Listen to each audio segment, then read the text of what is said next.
Please sit down. I told Governor Murphy once, every time I hear the President of the United States look around and say, where the hell is he? He's coming. Anyway, it's great to see you all. Sorry to keep you waiting. Look, I think we have a lot to cover, and quite frankly, I think the success for all of us, Democrats and Republicans, is in part going to be measured by not what else we get done or pass, but whether we're able to implement what we've already done. I know it's a problem having to deal with all the money we're sending you. I understand that, but you all think I'm kidding. I think it is part of a problem. Anyway, what I'm going to do is I'm going to be quiet, right? I'm going to turn it over to you. Thank you, Mr. President. Eventually, I'm going to say something to you. Okay? Good to see you, Governor Cox. Well, thank you so much, Mr. President, and welcome, governors, to the White House again this year. It's my honor to welcome you all again, and as you all know, the Biden-Harris administration has been focused on really laying out a strong, resilient economic recovery, and one that is also inclusive, an economy where work is rewarded, where equal pay isn't optimal, and our small businesses continue to flourish and remain the backbone of our economy. And last year when we came together, we talked about how we hit the ground running. And today I'm excited to bring us together again to report on the progress that we've made to date. But before we get started with the President and the Vice President, I wanted to turn it over to NGA's Vice Chair, Spencer Cox, from the state of Utah. Spencer? Thank you very much, Mr. President, Madam Vice President. Thank you for hosting us again. We're excited to be back in the White House with you. We're grateful for all the work that's been done. You may know this. We just spent some time with your cabinet members and some of your senior advisors. They were incredibly helpful. We thank them. I just want to thank you, Mr. President, for your sacrifice and the sacrifice of your family in serving our country. As chief executives, we understand a little bit the pressure that you face, the long nights, the hard days, the big decisions that you have to make, and we honor and respect your service to our country. I will just remind you that you are in a room full of my wife said I can't use my farm words, so the Get Stuff Done caucus.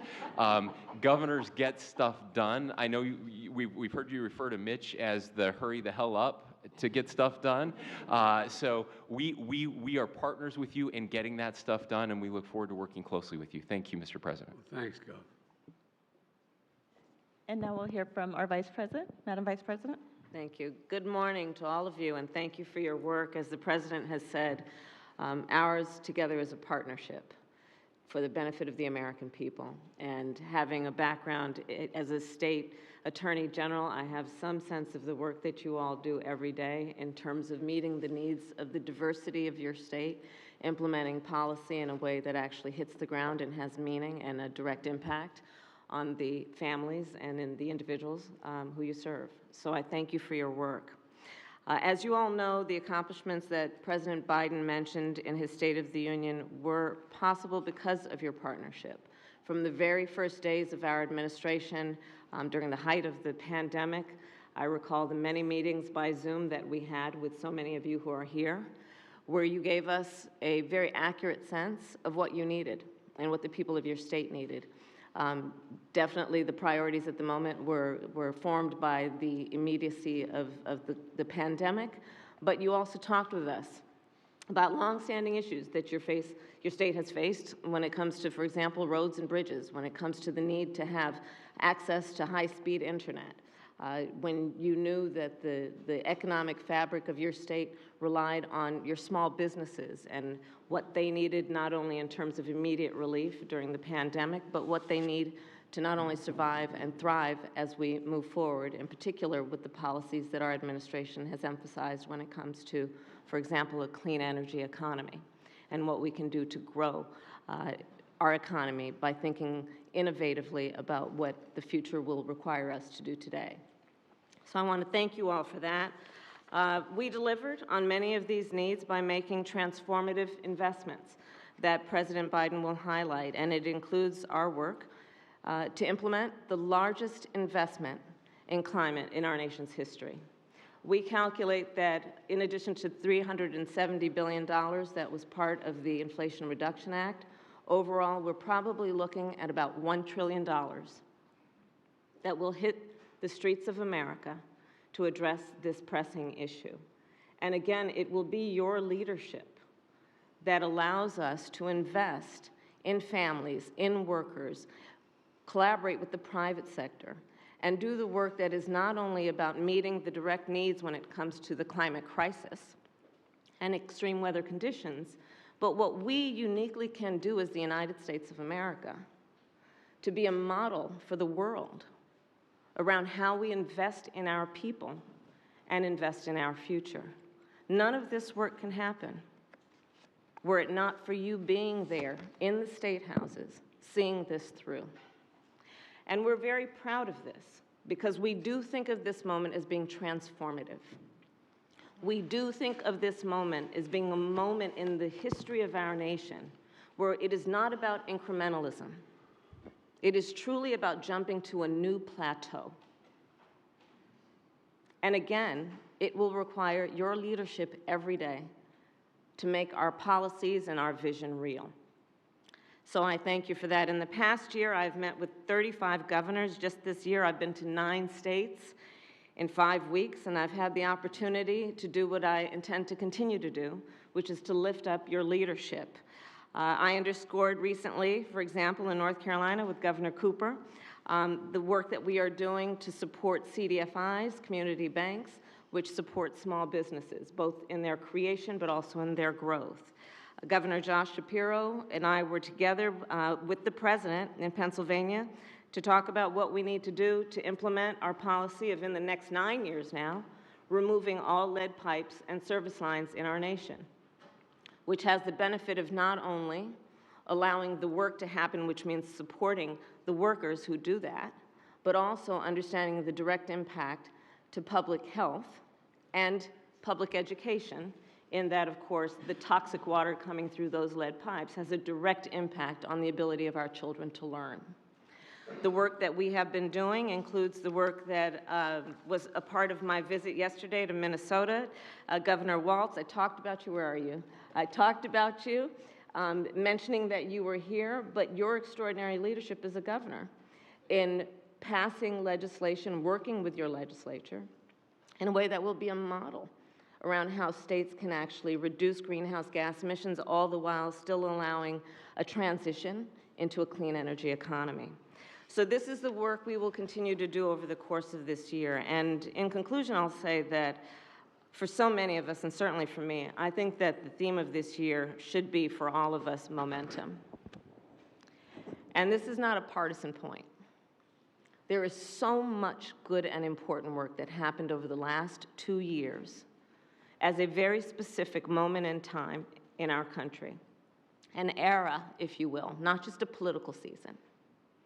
And we are now at a point, we're coming through the height of the crisis, but with the good work that has been done to deal with an immediate issue that required long-term thinking, we are now on the verge of building on that in a way that together, through a partnership, will benefit the people of our country for generations. So I thank you each for your work, and to Governor Murphy and Governor Cox, thank you for your leadership of this important organization. Thank you.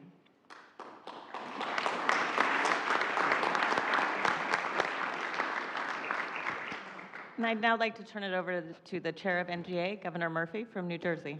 Thank you, Julie. Mr. President, Madam Vice President, I echo Governor Cox's humility and honor with which we come this morning. Thank you so much for hosting us so graciously.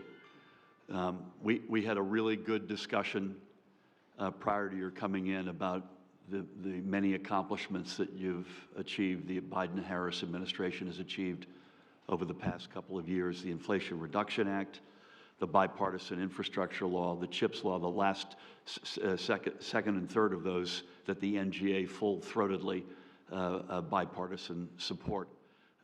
And we are we are in the midst of implementation, as you well know. And it's a these are game changers. Mitch and Mr. President, Kathy Hochul and I were together a couple of weeks ago in New York, 70,000 jobs on that one project alone. So these are game-changing investments in our country. We had a good discussion, I might also add, about workforce development. Governor Gianforte is going to lead us tomorrow in a discussion with business leaders about how we can prime the pump and get more workers into that pipeline, but a really good discussion. I thank you as well for your focus on mental health. One of the initiatives that we have is strengthening mental health among our kids, focusing on infant and maternal health as well as a part of that, and deep, deep thanks for your leadership and support in all those endeavors. I'd say lastly, we had an executive committee meeting yesterday. There were about 9 or 10 of us, both parties, and I think there's a certain pride that we have in the National Governors Association that, notwithstanding our political parties or differences, we can consistently come together and disprove the narrative that politics has gotten completely divisive. And I say that on behalf of a room full of both Democratic and Republican chief executives. Again, we're incredibly honored to be here, and thank you for having us.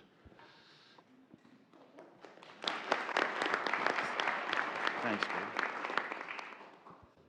Bill. Gov, thanks. And, you know, we're honored to have you all. You guys make the trains run on time, figuratively speaking.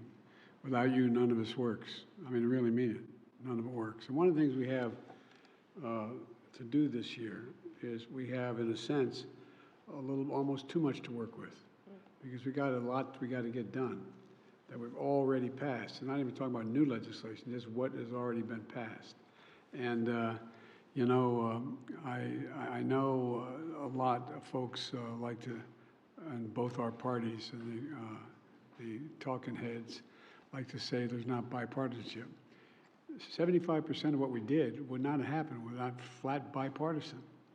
We would not have a $1.2 trillion infrastructure bill. That was a bipartisan initiative, real, and with many of you governors helping us push it over the line. We would not be in a position with the CHIPS Act, which is going to invest over $300 billion in the near term in the United States, making these chips and growing the economy. That was a bipartisan effort. We go down the list. And so I just think that one of the things we have a chance to do this year is disprove that we're just a broken system, that we're divided. We're just based on extremes in both parties, and we can't get anything done. And you know, I was just up in Wisconsin with Governor Evers, going around the country like the vice presidents, meeting with a lot of you all, and trying to figure out how we get done, how we implement what we've finished. For example, I asked a former governor, by the way, if you notice, I hired a lot of governors in my cabinet. Granholm, Vermont Morondo, Vilsack, et cetera, because you know how to get things done. And that's most of what we have to do now. It seems to me that when I came to office, to state the obvious, the pandemic was raging. And it wasn't anybody's particular fault, it was just raging. And, but we acted, we came together. And a lot of governors helped a great deal in terms of getting the acting together.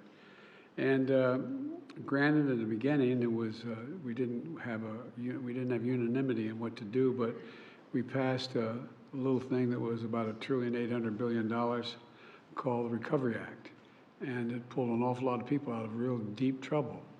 Most of you were in situations, not all, were in situations where your revenues were drying up because of the pandemic. Things were shutting down. You were having to lay off first responders, teachers, nurses, doctors, et cetera. And we were able to get across the board for Democrats and Republicans an awful lot of immediate help, so you didn't have to shut things down. And you know, and so one of the results is that, and it's not because of me or the vice president or this administration by any stretch of alone, but we created 12 million jobs. No, that's never happened before in this period of time, in a 2-year period. 12 million real live jobs, the lowest unemployment rate in 50 years. And with your help, we went from 3.5 million people vaccinated to 230 million people vaccinated. And, I know I knew like you did that strengthening the state of local governments was the key to our recovery. And it's not hyperbole, it's a fact. That's how it has to work. When I came to office, half of you were planning painful cuts. Your revenues are projected to be reduced by 3%. Well, that's why we spent $350 billion for the first time in history, and for every state, city, county, you shore up your budgets, your painful layoffs, you put a lot of cops back to work, you put a lot of teachers back to work. Go down the list. I won't bore you with the detail because you've forgotten more about it than anybody else knows. And state revenues grew by 16% in this period of time, on average. And we urged you to use the money, and most of you did, that you got from the Recovery Act to make your community safer, deal with affordable housing, get small businesses back on their feet, train your workforce, and you did. You did it. And we provided $12 billion to address those mental health needs at the front end. There's more to come, but $12 billion. Because when you think about it, folks, and I know we all know it, I don't think we think about it that much, that there are about, for every one of the 1 million people died from COVID, the experts tell me there are 9 close people to them. 9 people were affected by their loss. And so an awful lot of empty chairs at that dining room table being stared at. And it brings back every single time. Who's gone? Your son, your daughter, your husband, your wife, your brother, your sister, whatever. And so one of the things we did was, and it was Governor Murphy's prodding, to move in a significant way to deal with the mental health problems, and they're real. And we knew it wasn't enough, so we took this Bipartisan Safer Communities Act, provided another $10 billion to y'all to prevent violence and treat resulting trauma. A lot of what everyone from police to citizens are going through is no different than post-traumatic stress the military is going through. I mean, it's real. It's consequential. $2 billion of that was for young people in particular to pay for things like school counselors. And under our unity agenda in the State of the Union, I call us a surge of resources to deal with the fentanyl epidemic. We've seized over 23,000 pounds of fentanyl. But thousands of Americans are dying every day from fentanyl. And but we have just in the last several months. And look, folks, we also have to rebuild the country. And, whether the infrastructure law was with Andy Beshear and Governor DeWine, I don't know where Governor DeWine is. I'm sure you're here somewhere. I guess I don't see it. There's a little bridge across the Ohio River. It's only going to cost about $1.7 billion to do it, but it's 60 years old, and it's more commerce goes across that bridge than you can imagine. It's anyway. Without going on, you all know the detail, but the end result is, in a bipartisan way, the governors and the senators of both states got together. We're building a new bridge and fixing the one that's there, but it's consequential. It's the second most productive bridge in terms of product that goes across the bridge of any in America. And,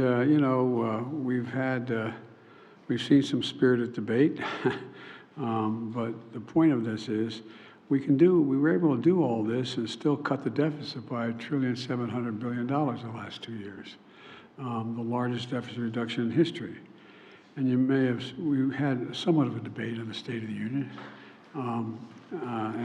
But I was glad to see everybody says we're not going to cut Social Security and Medicare. I noticed that happen, but I hope that's true, but that's what anyway, look, one of the things that we're going to have to focus on is that we want to take, there sounds like there's some discussion to take defense spending off the table, so we can't discuss that. And if you do that, you're left to cut nothing much but programs. But, we can cut an awful lot by just doing what we already passed. The fact is that I know a lot of you aren't that crazy about the legislation we passed that allows Medicare to negotiate for drug prices. Well, guess what? That's going to reduce the federal debt. That's going to reduce the federal debt billions of dollars. $247 billion reduction in the debt by doing it, and it's going to reduce the prices. Why? Because Medicare had to pay, going to have to pay $240 billion less, and people are going to get the drugs they need and they can afford. So it's not that we're in a position we're saying we're not going to cut the deficit. There's an example: $250 billion. So that's not bad for a start. But my point is this: I believe we can be fiscally responsible without threatening our country or dealing with any chaos. Nearly 25% of the entire national debt that was accumulated over 200 years occurred over the previous 4 years. It increased the national debt over 200 years of accumulated debt by 25% the previous 4 years before we came into office. And, and now there's talk, and I don't think it's going to happen. I don't think my colleagues are really serious about it. I hope they're not, about holding the debt hostage to cuts they want to make in certain things that I may or may not want to make. And we've never reneged on our debt. Our credit has been good for well over 200 years, not one single time. But remember, this debt we're talking about is accumulated over 200 years. It didn't occur in the last little bit. Now, granted, it went up by a quarter 4 years ago, but so there's a lot we can do. I think that we're going to pay our bills. Look, now you've gotten a historic amount of legislation passed, and I'll end this by saying that, as all of you know, it doesn't stop here. I think we have to finish the job. For example, when we were debating whether or not to cut the cost of prescription drugs for those on Medicare, well, I thought we should do it across the board. Why should the 220,000 kids who need insulin and are young kids, why should they pay $400, $500 a month when now seniors are only going to pay $35 a month? By the way, it costs $10 to make that insulin. Package it another $3. And so, listen, I think there's a lot we can do. I hope we can get together to finish the job on some of the things we have to do. A lot more to do, a lot more to say, but I'm anxious to hear from all of you. So, as my mother would say, I'm going to hush up and turn it back to Julie, and you tell me what we're doing. Great. Thank you so much, Mr. President. And at this point, we'll ask press to leave the room and get into our Q&A. I also want to take this opportunity to thank Bill McBride and the National Governors Association and your entire team for the